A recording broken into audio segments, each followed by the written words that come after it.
નમસ્કાર દર્શક મિત્રો, બોટાદ દસ્તક ન્યૂઝમાં આપનું હાર્દિક સ્વાગત છે। હું છું LD મકવાણા। આપ જોઈ રહ્યા છો બોટાદ દસ્તક ન્યૂઝ। હવે પછીના સમાચાર વિગતવાર। વેશ્યાલયોમાં જનારા ગ્રાહક નથી તેમની સામે પણ કેસ ચાલશે।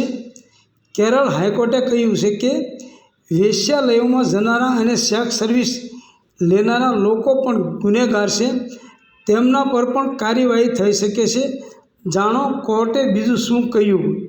કેરળ હાઈકોર્ટે તાજેતરમાં એક કેસની સુનાવણી કરતી વખતે એક મહત્વપૂર્ણ નિર્ણય આપ્યો છે, જે મુજબ વેશ્યાલયોમાં જતા અને સેક્સ સર્વિસ લેનારા લોકો સામે પણ કાર્યવાહી થઈ શકે છે।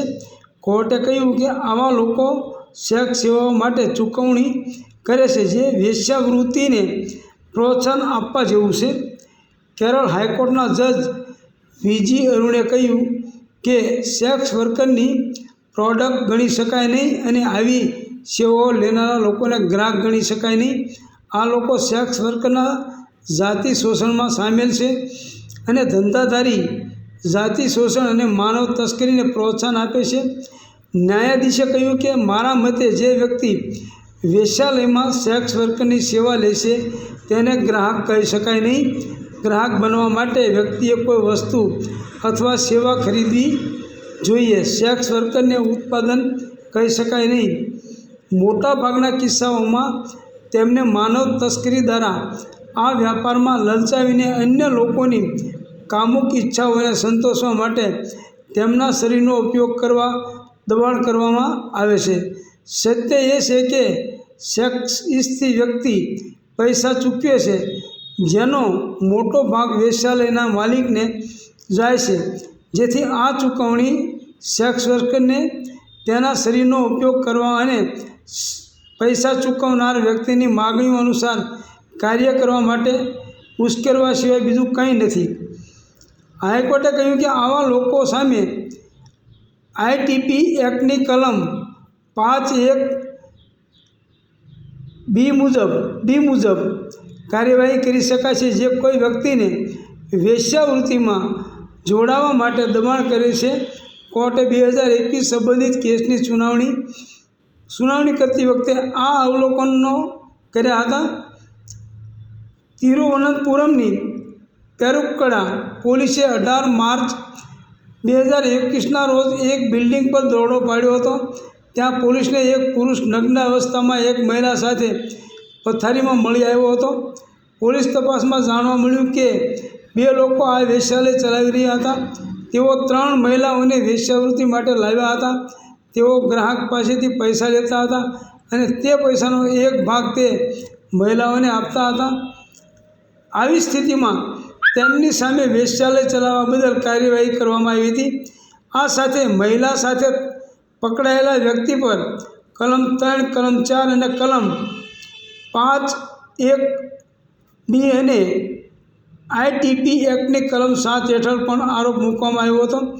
આ કલમોમાં વેશ્યાલય ચલાવવા અથવા કોઈ સ્થળને વેશ્યાલય તરીકે ઉપયોગ કરવાની મંજૂરી આપવા, વેશ્યાલયમાંથી થતી કમાણી પર જીવવા બદલ સજા અને જાહેર સ્થળોએ અથવા તેની આસપાસ વેશ્યાલયમાં સામેલ થવા જેવા ગુનાઓનો સમાવેશ થાય છે।